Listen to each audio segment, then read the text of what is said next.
Nuance with Nikki, the nitty gritty, even if it's shitty, and I am feeling shitty. I really am. Do you like the lighting? I'm getting my curtains washed. So this is not going to be a polished one, guys. I'm treating this one a bit more like a therapy session. So if you're frustrated with the goings on in South Africa right now, and if your algorithms are showing you the same things they're showing me, and if this gives you any healing, listen to it for as long as you have lists. Okay? Just for as long as you have lists, and then whatever. I'm not setting a time limit. I'm going to be messy and raw and vulnerable, and yeah. Sometime this morning, I don't know if it was 2 o'clock this morning or whatever, I became khatful. And if you're not South African and you're listening, khatful, it literally means my ass is full. So it means that you're fed up. Fed up. It's just it's a much ruder word for fed up, right? You've had enough. And I had enough with this comment, and that is when I decided that I don't give a flying fuck. Okay, so by the way, nuance with Nikki is not appropriate for children.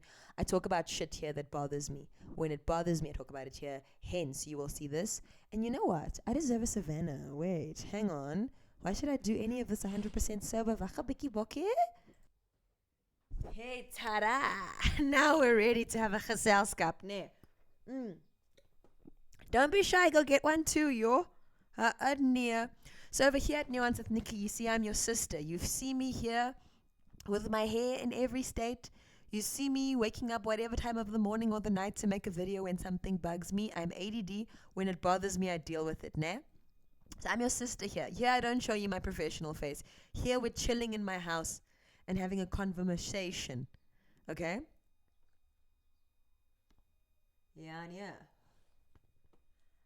Ek gee nie 'n fok om nie. I don't give a shit anymore. And right now, what's been bothering me and getting on my tits, if you have been on my channel for any amount of time, it's the disrespect with which black South Africans in our country are being treated. Oh, let me just handle whoever I'm offending there. You might sit there going, what right do you have to talk on black issues? What right do you have to come for my family?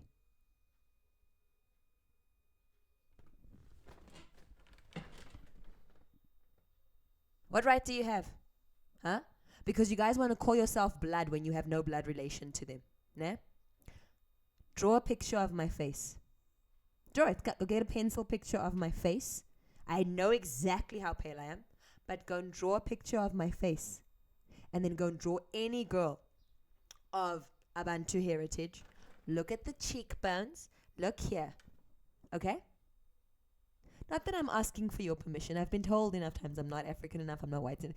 Please, not enough is a thing that we mixed race people are very used to. That's your issue. You think family is color. You think it's color. No? There's Victoria. There is me. We literally have the same name. I've got the Greek version. She's got the Roman version of the same name. Look at our face. If you looked at features instead of color, you would understand what blood is. Okay? But even if I weren't, even if I were 100% white, this is my family. This is my family. You guys think family is also only blood. Ooh, I'm not getting into the technicalities of it. You guys wanna call yourself their family when it's time to take stuff from them. Nah? You guys are like those relatives. You like those relatives that come at the funeral. You know? Wat erfons? What are we inheriting? Nah? When it comes to paying child support, when it comes to paying rent, when it comes to building the house.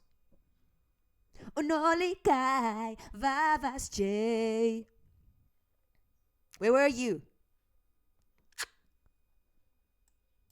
Guys, this one is a conversation and this is not a Nikki planned video. I've told you, put up with Nikki's 15 personalities here. Hulle maak my die moer in my siel in. This last comment, I don't know why this specific comment, because I've read hundreds like this, but this one was the final straw on the camel's back. I found the channel, Mzansiversity. I thought it was varsity, so I messed it up. Mzansiversity, right? And it was this video over here. Okay? Was this one. Here's the South African. All of this is giving his opinion, right? I haven't watched that much of his content, but he does it really well. He's quite articulate. He's thought-provoking, okay? But of course, the comments are going to have non-South African experts on our country who come and dictate to us who we are and what we're supposed to do and what we're supposed to think, like we're little children. And there was this one comment that made me the moorin, and that's where I was finished. I was done. I don't know why it's that one specifically, because it's not the first kind of comment that I've seen like this, but that's where I was like, nah, enough. Keep your opinions. Because obviously, whatever Black South Africans do is never enough for you. It's conditional upon you guys, upon their conformity to you, ne? It's conditional.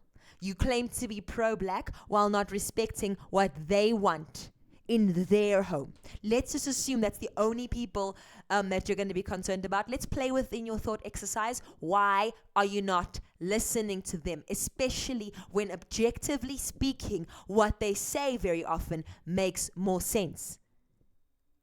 Have you ever heard of the Dunning-Kruger effect? It's when the dumb one in the conversation thinks they're the brightest one. And I've seen too many comments like this. Now, please, whatever I say in this video, please take it the same way you take hashtag not all men.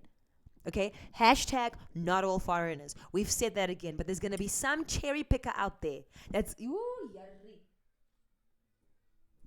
I'm not afraid of being cancelled by you. I look forward to the attempt. Right? So anyway, he goes and comments, and there's this one comment. Did I mention that it got me the moorin? Let me just go and see how to put it on your screen, please. Please give me patience, because I was struggling with this before.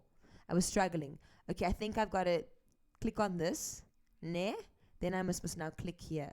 But then I think I have to make this thing bigger. Please be patient with me. I've never done it like this before, where I'm actually showing you stuff from my computer. Is it this thing? Okay, so it's that bit. Sorry, guys. It's going to take long. Editor. I don't know how to say that properly. I don't want to edit. Okay, I just want to make sure that it's actually showing up on your screen. Yeah.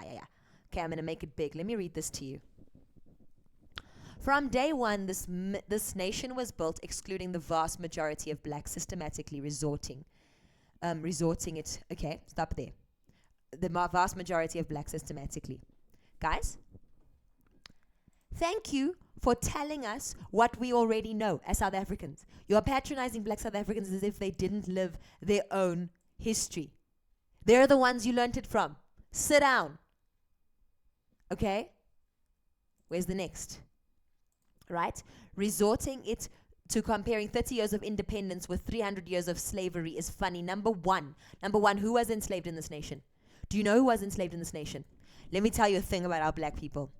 The vast majority of them never sold their people into slavery. Other than a couple of convicts, a handful of convicts, they were above that.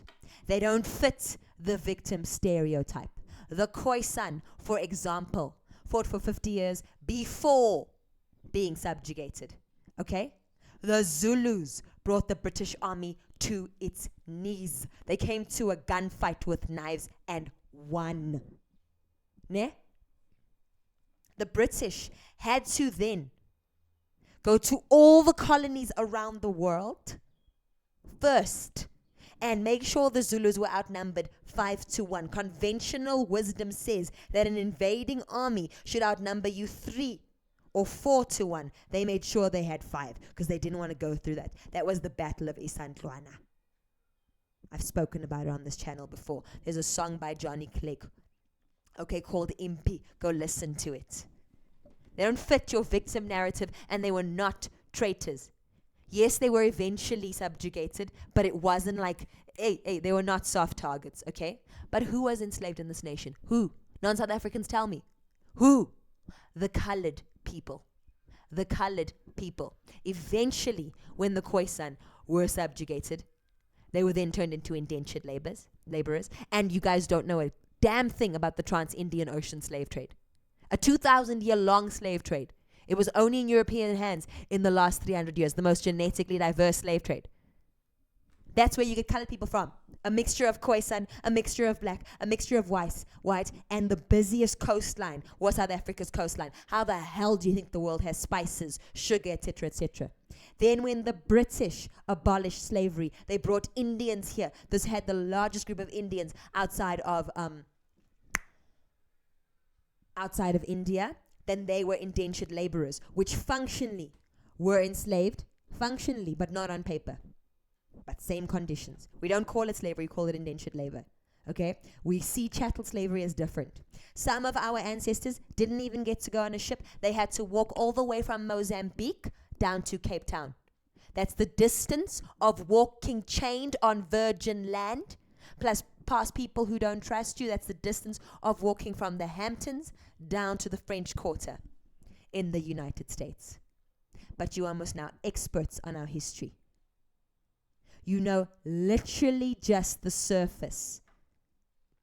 You don't know which white people were colonizers and which ones were refugees, which ones were missionaries, to what extent was that missionary or colonization, to what extent were they welcome. You know nothing about the generations of Scottish Xhosa marriages, unilateral relationships there.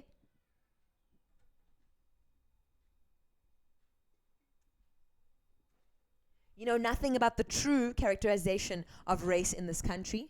I've told you before how not everybody who was white, was classified white, was white. I told you before how African Americans and Malawians, for example, had honorary white status.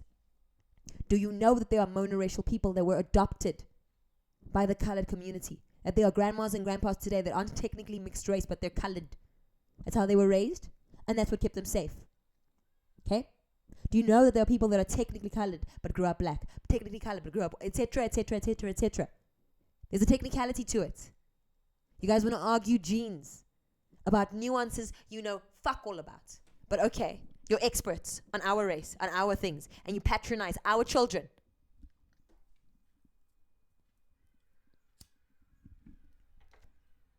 Where's this other nonsense? Nikki's losing it. Maybe Nikki shouldn't share it. Okay? You said it's a funny comparison. What is your moral ground or legacies that you mentioned so that the owners and controllers of South Africa? So who exactly are you calling the owners of and controllers of South Africa? Huh? Who exactly? You're assuming you are the one. You literally are doing everything in this comment that you are assuming. Let me just break down that one point because he's literally about to contradict the living shit out of himself. Hey, when I scream. Sorry, guys. Nikki's losing it. I didn't promise you a nice ride here. Let us go and find it. Okay, so the mental gymnastics is funny to me because you mention here, ne? You say most systematically resorting to comparing 30 years of independence with 300 years of slavery, inverted commas, is funny comparison. Plus, what is your moral ground or legacies you mentioned that the owners and controllers of the South Africa has? I'm going to answer the point of owners and controllers in a second, right? But I agree with you that it's funny. It's funny that you expect the same process in 30 years to fix a 300-year-old mess. We have done an extraordinary job given the circumstances, given the time.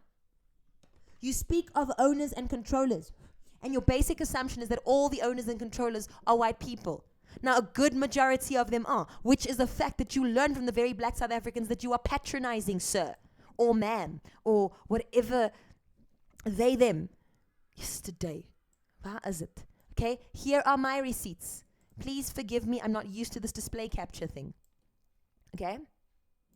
Here are my receipts. Okay? By way of example, top 10 richest black South Africans. There are black billionaires. Does that even enter into your mind? Look at that. Cyril Ramaphosa, the president. Patrice Motsepe. Huh? Tokyo Sexwale. Not Sexwale, you pervert. Sexwale. Okay? Sipho Nkosi. Putuma Nhleko, Vincent Mtambo, Leonard Sowazi. Those do exist. Mike Teke, Saki Makozoma, Dilakaya Zihlangu. I only know about half of these people, ne? Etc., etc. Those do exist, right? But what you fail to recognize is that those are not the only. Like when you talk about the white billionaires, we know about Rupert And we know about Oppenheimer, and we know about these people. They exist as well. They exist as well. What you don't realize is all of these people are sitting on top shaking hands while also selling us out to whom? To whom? To whom?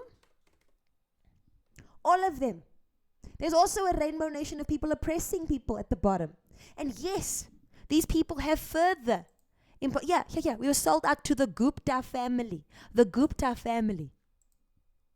Right? There's a rainbow nation of people trying to lift people up, and there's also a rainbow nation of rich, elitist people feeding on the bottom and actually further impoverishing the average black South African to the point where right now our only practical resort is to deal with the person on the basis of what? Their character and their results. They have teas and coffee. Some of the politicians you guys know very little about that you admire because of what they say on the surface are being paid by your Oppenheimers and your Ruperts and whatever. Okay? But you want to cherry pick the part that you want to listen to. And you patronize the people living here that know this. Here, my God. I promised myself I wouldn't justify myself to these people, but on another level, someone has to bloody well say it. Someone has to bloody well say it. We have to pay attention to the people who are actually bringing justice, right? And those are normally your everyday middle class people. Oh yeah, just to give you another example, let's go back to yesterday. I hate this display capture thing, right? The one other thing I forgot to show you over here, there. Private schools. To give you an example of the most expensive schools in South Africa, they are fully integrated in many places, right? But like you said, they were only 30 years. My country is 8 years younger than me, okay? Which means that of the oldest born-free adults in my country, and I would remind you, the rest of Africa, that many of your countries have had independence since the 60s, the 70s, the 80s. We only started when everybody was dancing to Tootsie Roll in 1994, okay? Which means, ladies and gentle peeps, if you will just listen to me for a second, what that means is free South Africans, the oldest ones, have only been adults for 12 years. They've only had 12 years of adulthood. People who've never been born in apartheid. 12 years. In that time, given that fucking context, this country's done a phenomenal job. But of course, it's going to be 2 steps forward, 1 step back. That is normal. And to be preached at by people who can come from sometimes a 200-300-year-old country, sitting there on Navajo soil, sitting there on Henry VIII soil, whatever, coming to tell us you should be doing better. Deeply, from the bottom of my heart, full of offense, futsek.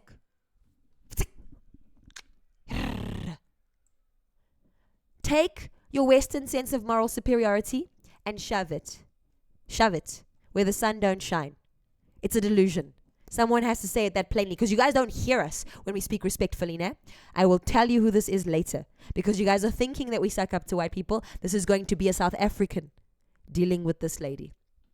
Guess which South African it is? Because you guys think you can deal with racists better than us. I got receipts. Yeah, Nikki, you're getting vuss, eh? Should Nikki put this on, guys? Should I go there? It's the disrespect. You patronize us when we're respectful, nah? You patronize us when we're respectful. Okay. You want to swim with the big boys. Get a Zamba. Genoeg nou. Nikki's not going to stutter. I don't like bullying. People say, Nikki, you're so patriotic. I'm not patriotic. Okay, I had a lot of problems with South Africa before in a less mature time. I have a sense of fairness. What people are doing to my home is objectively wrong. It's not just bias there. Okay? The owners and controllers of this land. I've told you it's the elite. The elite have no one color. The poor have no one color. The majority of them are black, and most of us who are concerned are of all colors. But you guys can't hear that because you can't conceptualize it. But this is what really annoyed me. This one. This was addressed to black South Africans. They said, where is your talent, your creativity? Okay, where is what the heck do you mean, where is their talent and their creativity? Who in God's name do you think you are? South Africa, you are in an abusive relationship. You are in an abusive relationship with the diaspora right now. How dare they? How dare they? I'll show you where their talent is. Because Google most obviously doesn't work at your house. Google most obviously doesn't work at your house. You want to ask me what their talent is? Number one. Tell me. I've shown you in other videos. South. Ooh, Nikki, don't lose it. African Nobel Peace Prize winners. I've shown you and shown you and shown you. I've shown you and shown you. And there we go. There we go. I think we have 4 of them. Am I right? 3 of them black, 1 became 1 for working with black people. Okay? We'll start there. South African Miss Universes. Okay? We've had many. There she is. Our latest one, longest reigning, Zozi Binitunzi. South African Grammy Award winners. Okay. There we go. Maria Makeba. Lebo M. Zegs Batwini.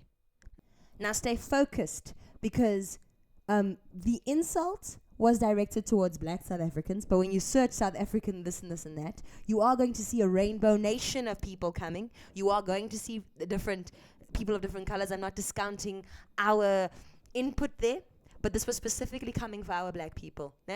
So I'm speaking, you asked where was their talent. Okay, you tell me, when was the FIFA World Cup held yet in your nation? Show me where. Okay, because only one nation has done it so far. Okay, 2010 FIFA World Cup, South Africa. So even as hosts, you're asking where's their talent?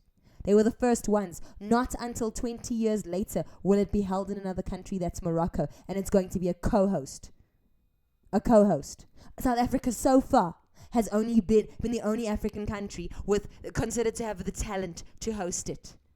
And it was considered, I was there, the best World Cup so far. The best. And everybody wanted to take credit for it, hey? You all wanted to take credit. Africa's World Cup, you were saying. I was lambasted on social media for saying, actually, no, it was South Africa's. I'll be very happy when other countries have their moment. Nikki, how are you so entitled? Honey, which taxes are you still paying the SANRAL taxes 14 years later for the roads that were built? Are you? Because until you actually put your money where your mouth is, your opinion is fought on the internet. Move along. And it was an American that wanted to put their voice in, a self-appointed referee, who will have double standards about who's allowed to be in South Africa, that you're not interested in, but you think somehow that this afterthought country to you is something that you're entitled to pretend to be president of on the basis of skin color, okay? And then not be interested in at all, right? You won't care that there are colored people there, right? I mean, you don't care how they were brought exactly the same way you were brought to America, right? You don't care. But you'll do the same thing while sitting on Navajo land, while sitting on Cherokee land, talking about eating your turkey, your genocide turkey, every last Thursday of November. I've had enough of the whole diaspora. Yeah, South African. Again, not all foreigners, please. Not all. Hashtag. South African Olympic medalists. Okay? Hello?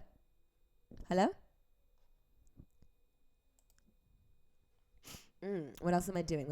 You ask where's their talent? Where? Okay. Sorry, who inspired Oprah to open a school in which country?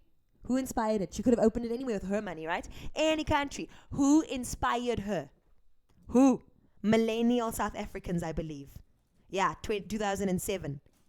My generation of South Africans.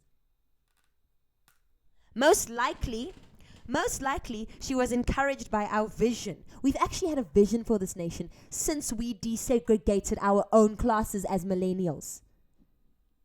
When you've had the privilege of being born in a free nation and never had the pressure of being a child at 6, 7, 8 years old to build your nation because you watched a revolution, you won't get this, will you? You won't get that you can be that young. This is my generation that wrote these letters, okay? And only a few made it into this book, but I assure you the majority of us felt like this. I was there. Can you show me these receipts? Show me. Wys vir my. Come. The pictures themselves make it clear what we wanted in this nation. Every single one of us. When we were kids, we would, if you buy this book, you will see how we were talking about AIDS, we were talking about crime, we were not sheltered from anything.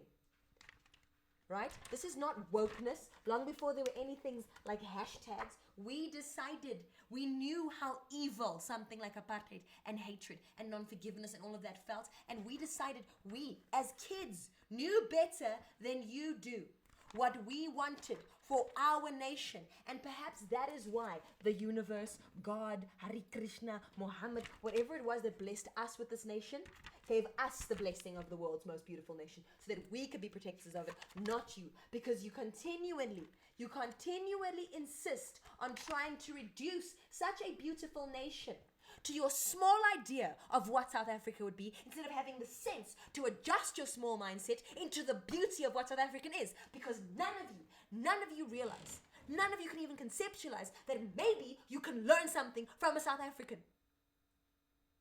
You can't even get it into your head.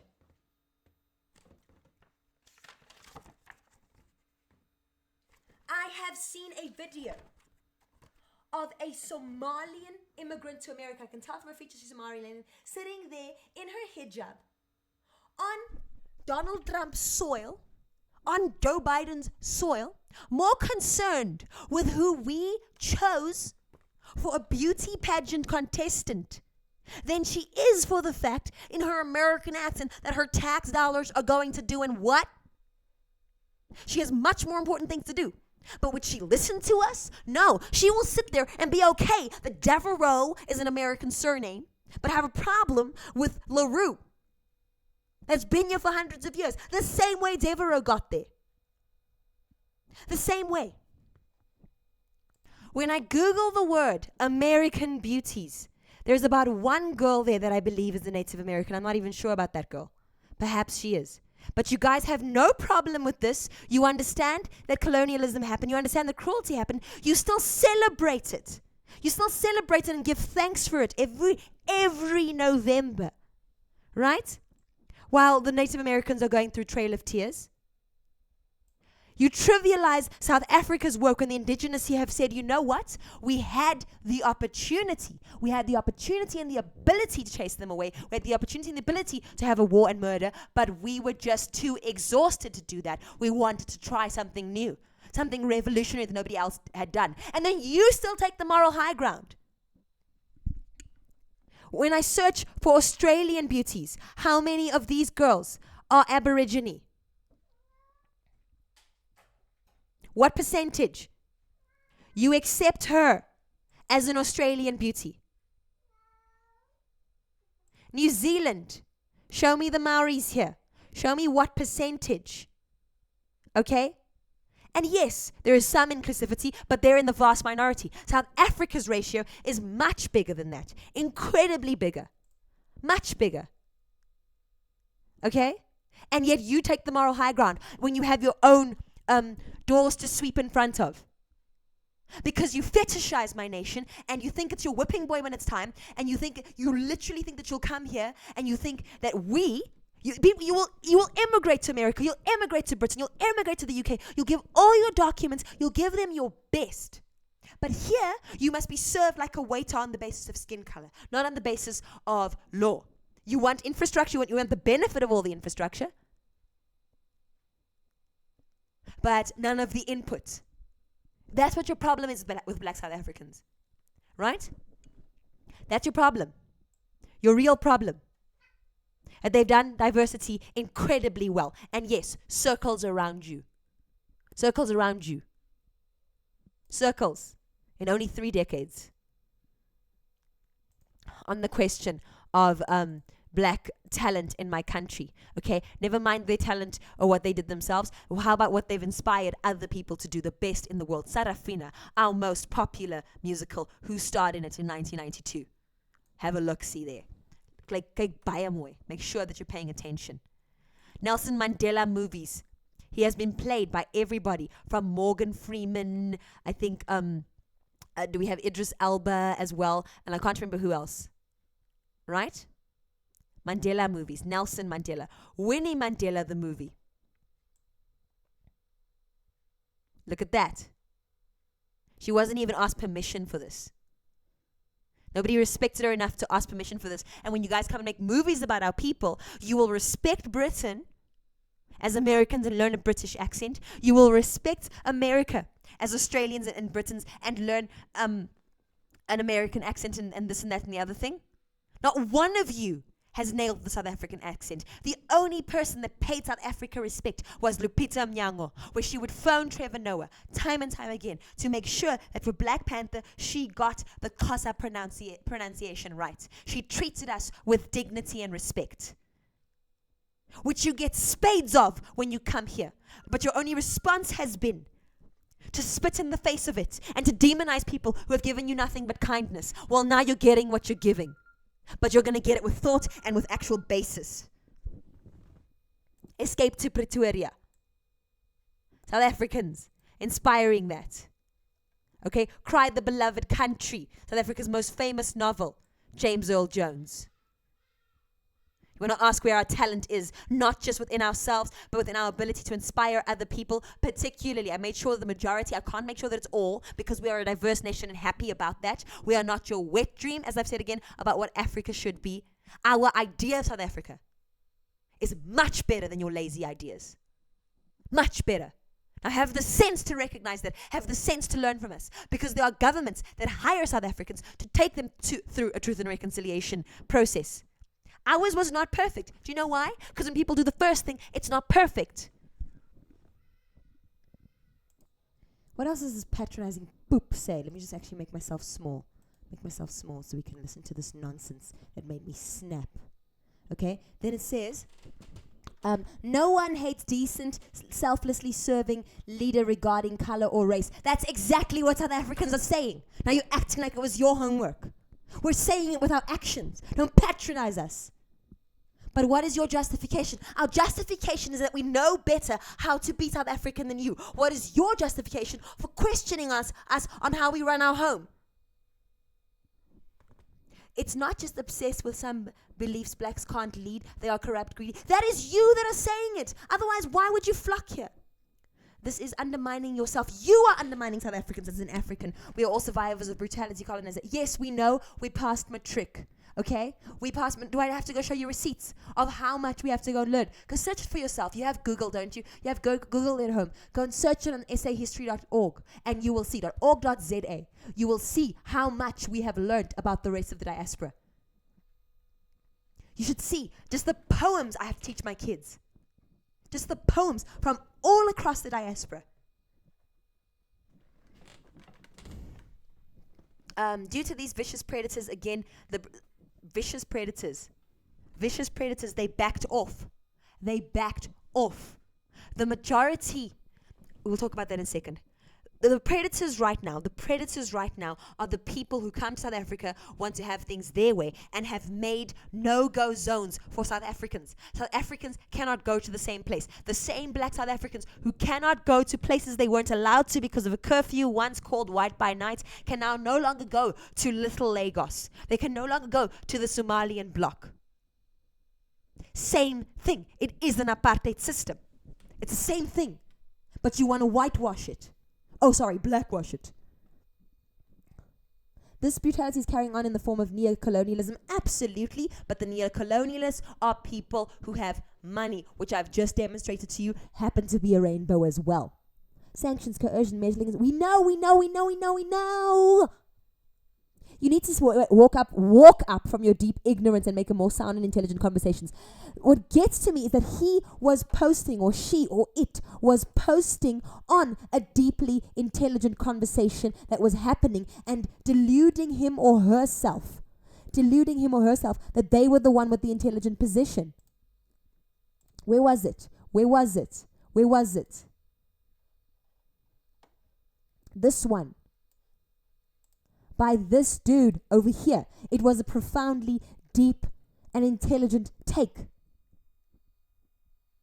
The Dunning-Kruger effect. South Africa, you are in an abusive relationship. Particularly our black people, you are in an abusive relationship with the diaspora at the moment.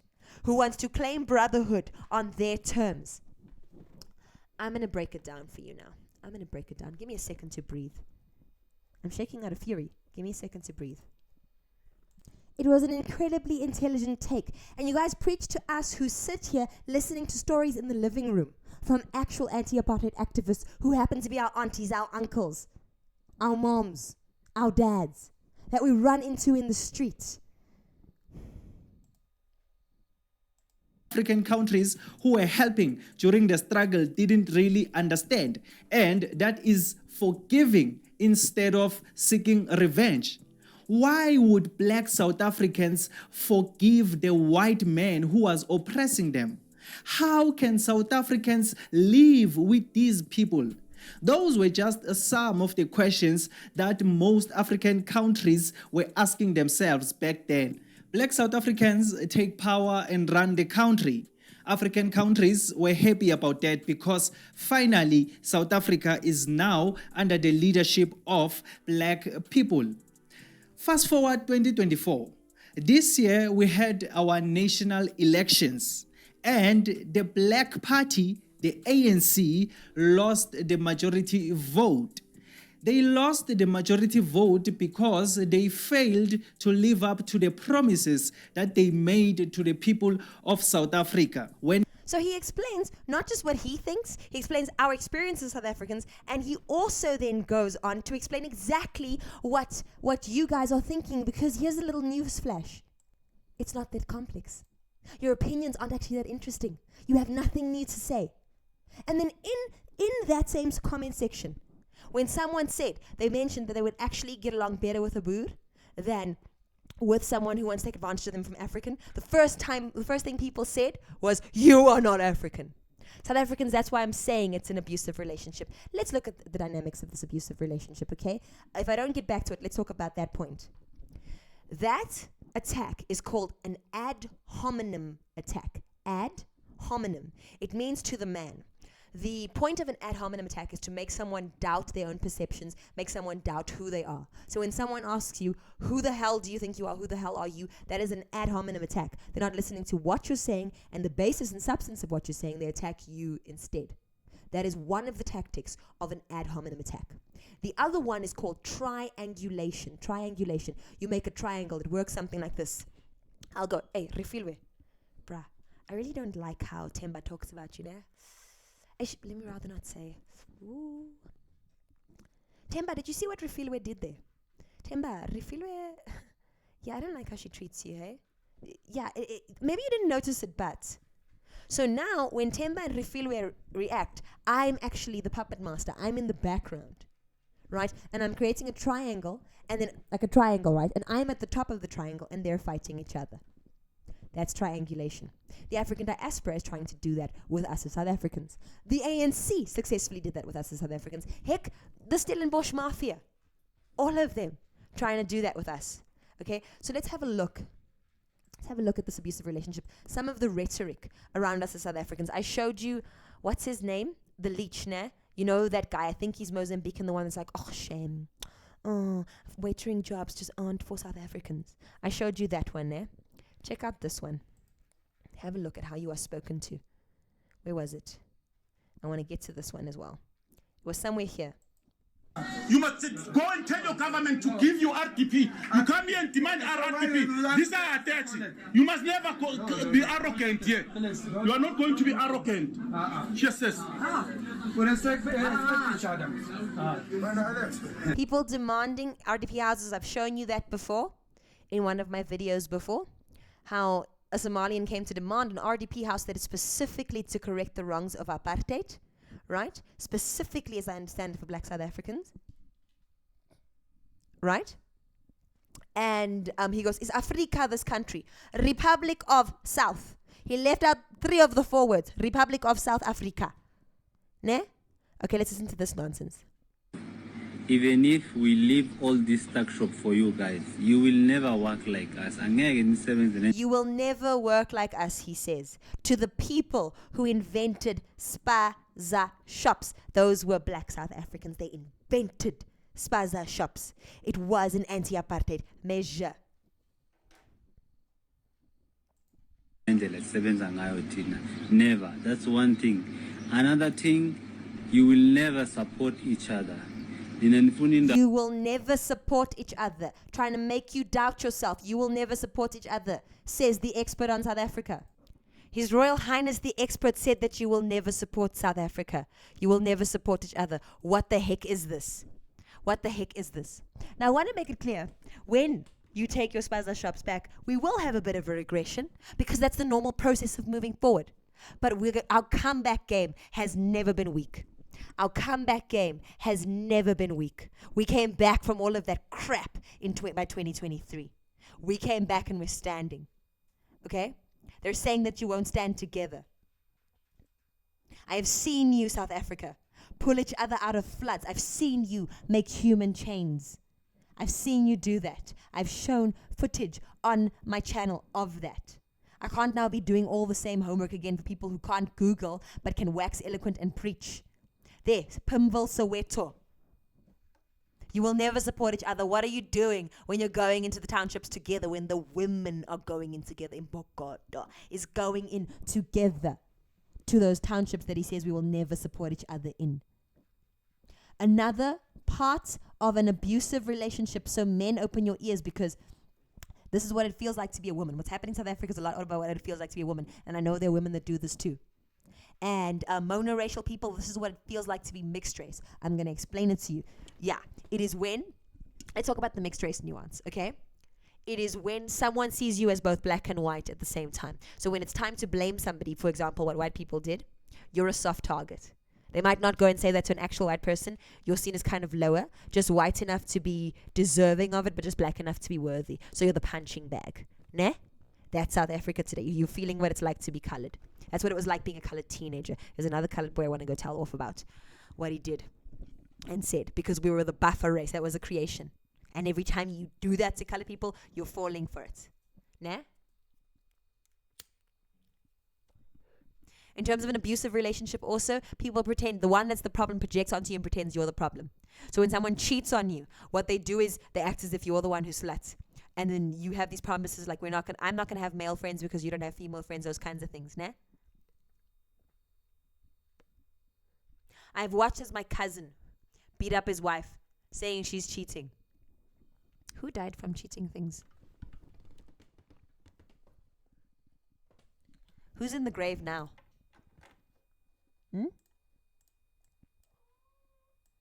Garfield's not happy. But must they say that you will never support yourself? Where is it? Where is it? And then it took and it, hello my friend, and then you buy. You can never give respect and money at the same time. You know, there was one. You can never give respect and money in the same time. You can never give respect. South Africans, he just said, you can never give respect, right? Must never give respect. We're not respectful. Google, tell us nicely, who was recently voted in 2024, the same time we're now making this reputation as xenophobes, who was voted the friendliest country in the world? Not a friendly country, the friendliest. Make a claim with some basis. Make a claim with some basis, please. Because when you're fact-checked, you think that being called out is xenophobic. You are conflating being called out for poor behavior, being called out for human trafficking. How many times does it say it? Being called out for slave labor that you bring to this country while you wax eloquent there. You're not speaking to your brothers who are bringing, Nigerian people who might bring, is it Ethiopians here to come work in slave labor at factories and human Woo! And under our minds right now in Stilfontein, go look it up. We are dealing with this. We must clean up your mess consistently. So tell me, if we are that, why do you have to fake content? Let's have a look. If it were true, would the truth not stand for itself like it's done in my video every time I've Googled? Would it not? The thing said, Nigerian man set alight by South African mob. Right, that was one of the stories that went viral a few years ago. This video is of an incident that took place in January 2019 and has nothing to do with xenophobia. EWN fact-checked it. The real story was that the man was set alight in an act of mob justice after he had an accomplice robbed a woman in Hillbrow. How often do people get robbed in Hillbrow? We talk about it openly. Foreign nationals jump out of burning building was the next story. That was the next story. That did not take place in South Africa. Look at the writing if you can see it. Kyk da. The videos from New Delhi, India. Look at the writing. Tell a true story. May 24th, 2019, students jumped out of a building in an attempt to save their lives. It wasn't even from our country. But why do you have to spread fake news after a fire started in the gym and spread to other floors? Then the things that police were watching as a so-and-so was set on fire. The image is it is from a xenophobic attack, but not from 2019. The image was captured in 2008 and made a comeback on Twitter. Okay, so they are honest when there is a problem. They are. And they circulated it. Many people circulated it as if it took place after the last few days. Then they said the Nigerians were shooting South Africans in self-defense. This is the Cape Flats. That means it's colored people fighting colored people. The video first went viral in the beginning of 2019. The initial and unconfirmed caption to this video stated that it was a shootout. Nah? Between rival gang members of the Cape Flats when it first came out. Then they changed it to say, no, it's a movie scene.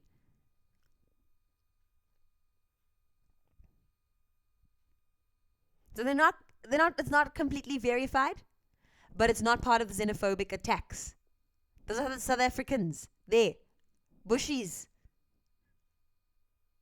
Then they said they're being deported. They said, no, they're being deported here. Nigerians are being deported. That's not what was happening here. The video is of a search and seizure operation conducted at the George Goch Hospital in Johannesburg, May 2018. People steal machines and things. The raid took place after cash and transit heists became more and more frequent. Go and look up cash and transit heists. Don't they have Google at your house? Common things. We get nervous around a cash and transit thing. No deportations had been reported at the time. They're happening now. South Africans are gatful. Gatful. There is xenophobia, there is looting. But you guys can't be faking stories. You can't spread misinformation. Okay? Why would you have to pad it up the same way you padded up the winnings of your consolation prize lady there? Your consolation prize second place to Miss Denmark. You had to pump up that you got a flat in New York. Why would you have to do that if you had actual receipts to show? Substance, boys and girls, substance. On my channel alone, a video here where they proved my point. I said they would never listen to sense. They went into the comments with lots of confidence, saying how they had bullied her into submission when she was just telling the truth. Okay? On my channel alone, someone here called it woke. Because you guys have no more of a profound understanding of interracial interaction than that. So you called it woke because you cheapen a deep revelation and truth because you don't grasp it, because you're not capable of it. Right? Yes, just like Cyril Ramaphosa, you guys are removed from the reality which this country faces. You are removed from the reality which this country faces. This video has been blocked. I can't always share stuff from carte blanche. But you guys are removed from the reality of what we faced. At this point, I was trying to be more objective about the consolation prize winner. Okay? But I was showing the illegal miners. They're selling that meat there to the West African market on our soil. I was showing what they've done under our tunnels. You can go and watch it on carte blanche. It's called Joburg Undermined. Okay? And the things that they sing. Revolting things. There is the street that I have had to go to, Bree Street, since I was a child. The center, the heartbeat of Johannesburg, which is now more or less a no-go zone, right? That gas thing exploded. We are so lucky there was no fatality there. We're so lucky. It's my home that you're doing that too. And then where's xenophobia for saying, please don't destroy my home? I wish I could find you the lyrics of the things that they sing underground. Where is it? There, the Zamas Zamas. Hey? Look at that. Just look at that. It's my home. There it is. There it is. There it is. Let's go have a look. Let's go have a look. You are going to listen to these lyrics. Tell me how you would feel if it was your sister, your mother, yourself. Okay? The lyrics that they're singing. Illegal foreign nationals under my ground right now are singing, you are busy asking for things that only a man can get. That's what they're singing. Right?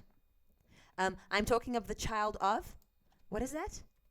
I'm talking of the child of Mankweng from Lehlonya. I will cut your bitch alive while you are still alive over my dead body, man. That's how they're singing. We are not going to have an M23 here. Go look it up on my channel, what's happening in Congo. We are preventing that. If that means xenophobia, go have it in your country. Go. You know nothing, for example. Let me not even go there.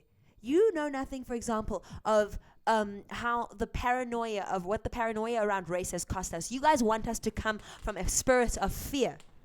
I have shown you stuff that you probably don't know, which is white anti-apartheid activists. I will show you this. This is an apartheid policeman showing how he discredited Winnie Mandela. And he spoke about how every single one of the black people there were actually working for him. And get this stuff out. From a propaganda point of view, Erasmus says the infiltration of the Mandela United Football Club was their most successful operation on Matigizela Mandela. I'm telling you this as a fact. They were all working for the security branch, including when his aide-de-camp then was a woman by the name of Zeliswa Falati. Do you get that? Winnie Mandela started a soccer club for people. Every single one of them was working for the apartheid government and betraying her. You guys want us to only respect people on the basis of color. You don't know the nuances and you're not interested in them because you want us to come from a spirit of fear. Working for the security branch, including when his aide-de-camp on Matigizela Mandela. I'm telling you this as a fact.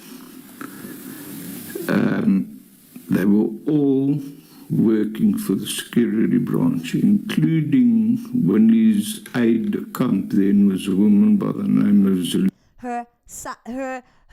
Her right-hand man, that woman, her right-hand woman, was working for the security branches. The scariest, the SBs were frightening. You know nothing of that. You only know the general fact. You don't know that when we only say black and white, then black involves Indian and...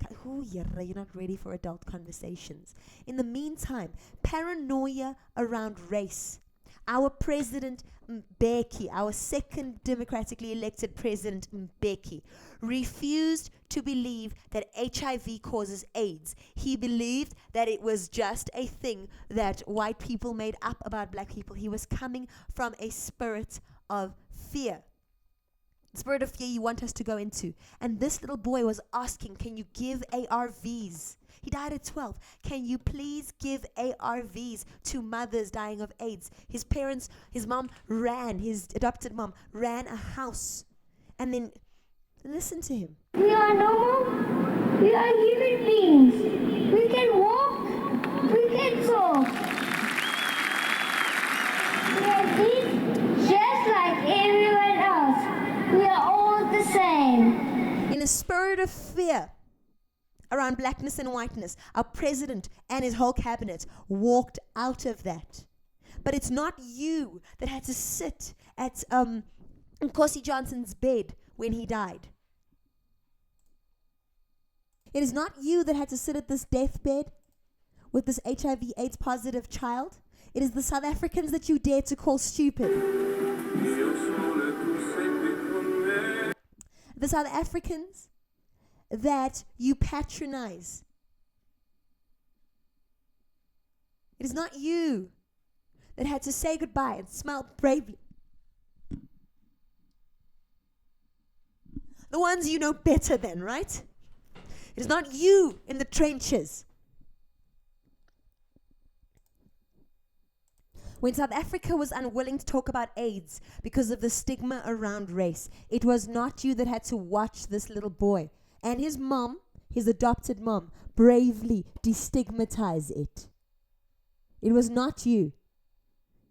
Adopt him, Gail Johnson, and the two of them together would start a shoestring shelter for mothers with AIDS and their children. They called it Nkosi's Haven. We're full. This is a small house. And it's not fair to the other mothers who are HIV. They are dying. The fear of racism lost the racial spectre when it wasn't there, looking for demons behind every corner when they weren't there, cost this country millions of lives. Millions of lives. It is not you 14 years ago that had to be in those hospitals, that have to see those sores on the bodies of your family. And slowly we got there. We got there. We got there, and now we have those ARVs. And now we're dealing with an Unyope problem where people turn the ARVs into drugs. But we got there without your help and your expertise. Your sanctimonious bullshit. Forgive me. You want us to go into that fear. You think we aren't capable of handling racism. Listen to whose voice this is. This lady was deeply racist. Deeply. She tried it with me once. Let me just pause so that I can keep things out that shouldn't be in court. I'll delete this video as evidence. When she was deserving, I refused to shut down. I refused to back down. There's a time and a place for forgiveness. We are well aware of when it isn't. I am an average South African. There's nothing extraordinary about that. The same black South Africans that you say can't deal with racism can handle this. They can do it in circles around you. It's going to make it worse. Please just go inside.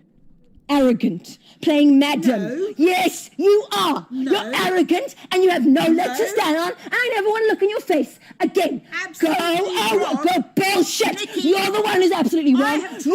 I don't give a shit. I don't give a shit. You broke that yesterday when you insulted my character without any fucking right. Go away.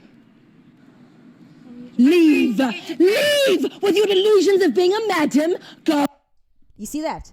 Look at how her face is. Her delusions of being a madam. She tried to play madam with me and then wanted to take the moral high ground. She tried to apologize. I'm a South African. That is how you will be dealt with when the final straw breaks. I feel no shame over that.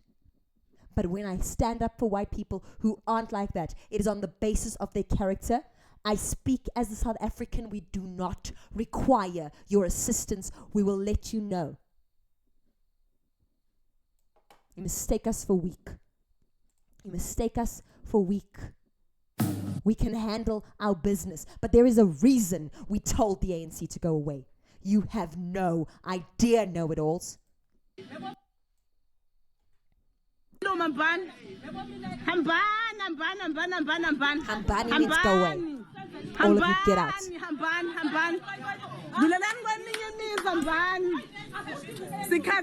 They were trying to bring money there. They'll bring a little bit of money when it's election time. Ne? And the woman saying, we are tired. Sikatele. We are tired of liars. They are liars. Why after 30 years of voting for them would South Africa turn away? You really think whiteness is the only thing? You are projecting what you would do in our shoes. You've no idea. You don't even understand the surface of it.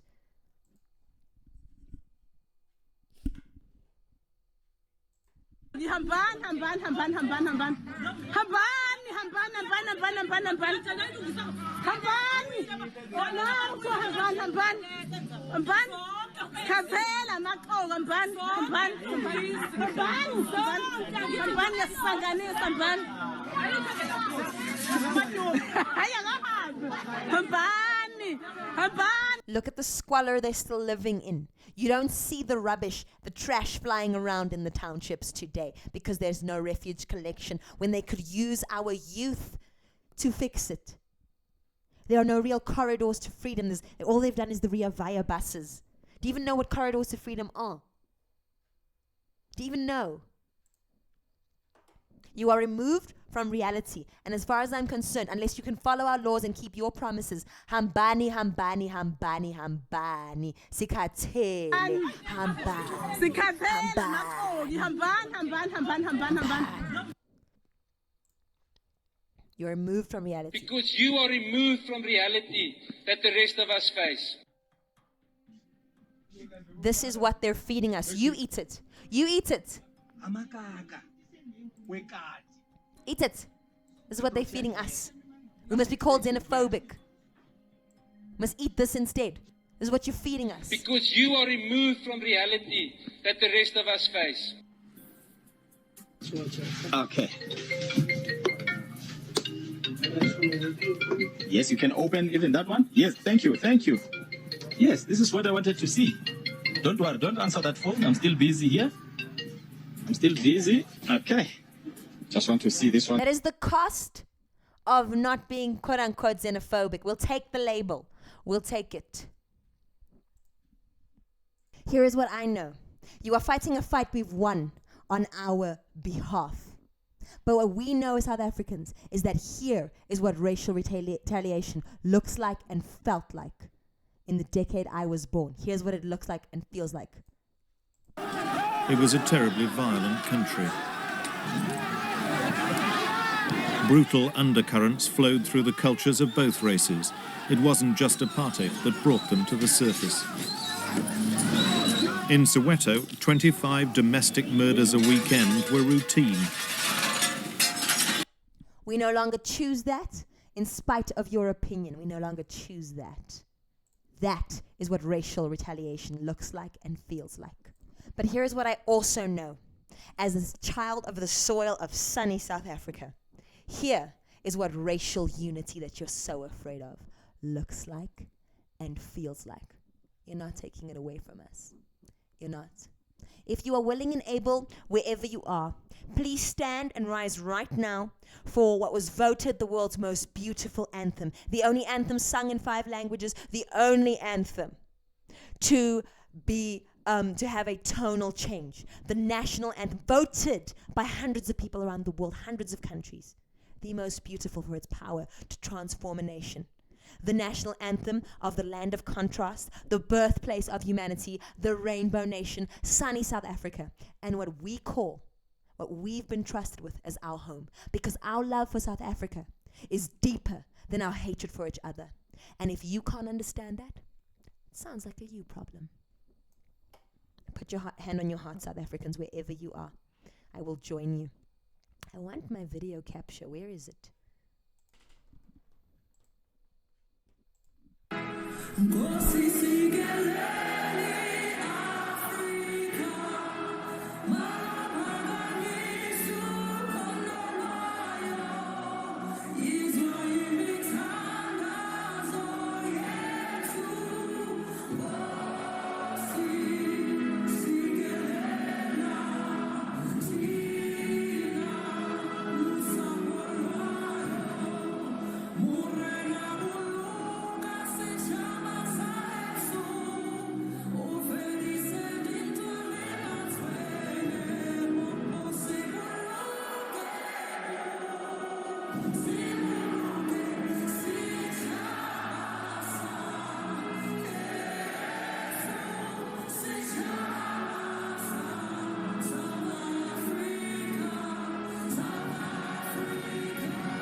what? If you're Get a still with me, Discovery I'm Bank going credit to card I'm and going to it's translate that because your lack of languages robs you of the world's most beautiful anthem. You're going to sit and listen.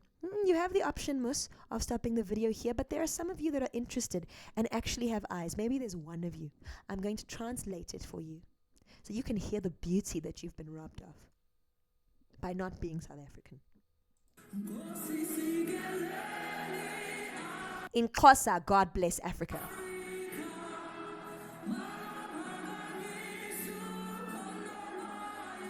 Raise her glory to the skies.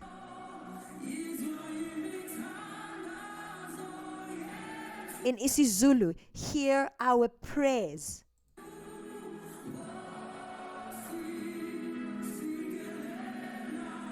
God bless us.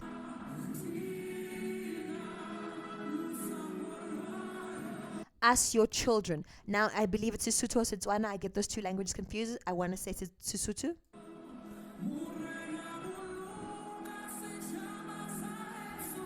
Lord, bless our home, our nation, our family. Sichabasa could mean all of those things.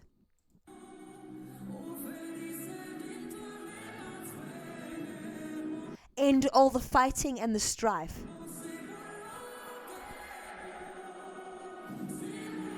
Protect us, Lord, protect us.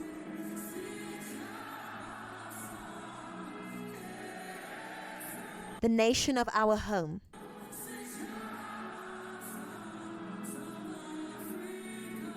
The nation of South Africa. There's the tonal change.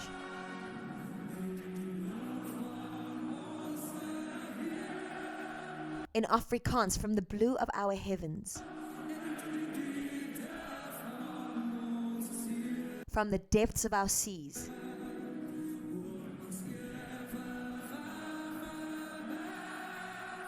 Over our everlasting, everlasting mountains. Where the voice of the voice echoing over the cliffs resounds, gives us an answer, echoes to us. It's the call to come together, and united we shall stand.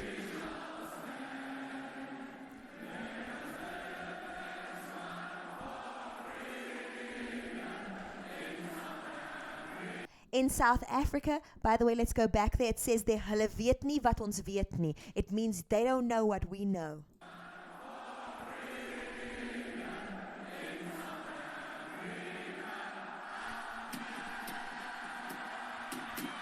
In South Africa, whose land? We've earned the right to this country, born here or not. Okay? You want to be part of it? Do your homework like we do. And if anything I've said has offended you, be mad about it. This has been Nuance with Nikki, the nitty gritty, even if it's not so pretty. Can't cuss after my anthem. Cussed way before it, okay? Mandela will forgive me. He wasn't perfect. If you want to discredit my nation, please come and ask South Africans, because we can show you way worse receipts too. We don't pretend, we don't pretend to be perfect.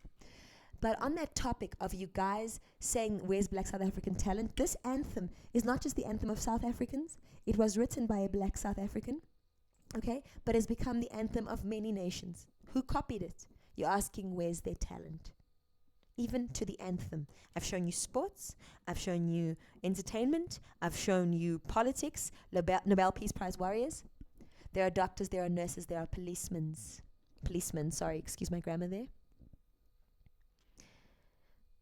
There are multilingual people. One of my students speaks 6 languages. She learns in English her 6th language. She still passes.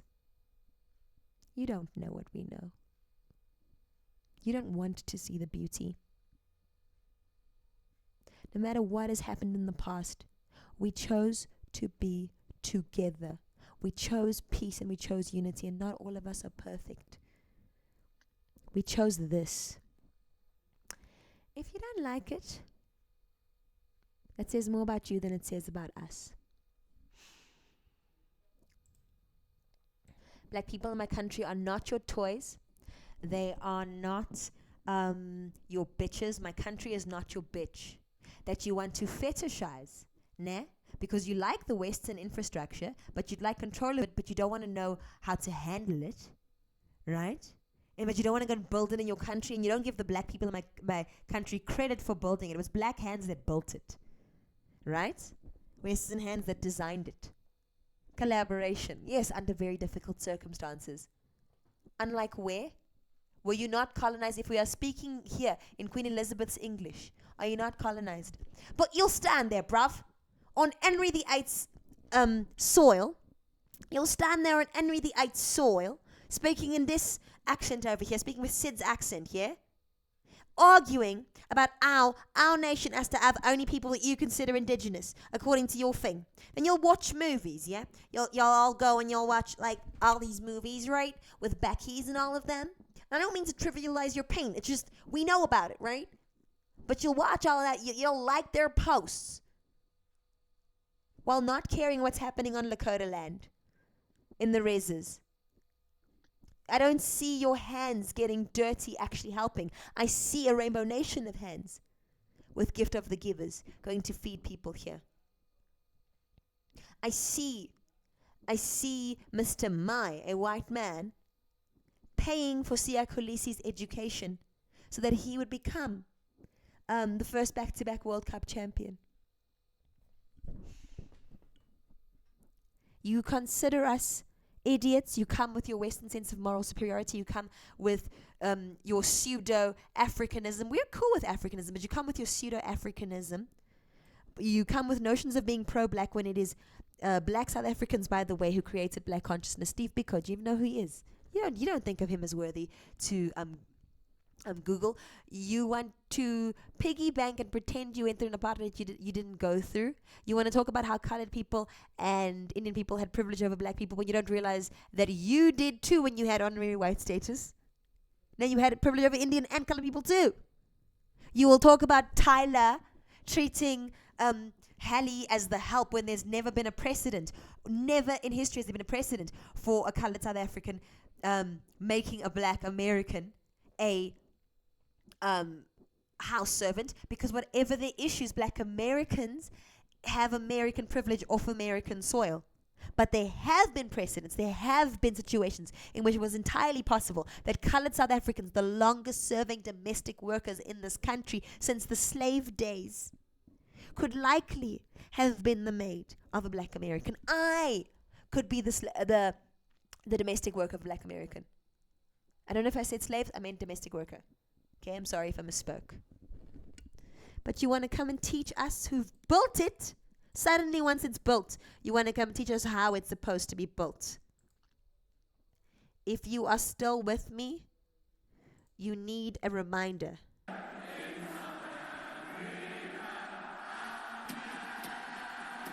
It's South Africa, our land.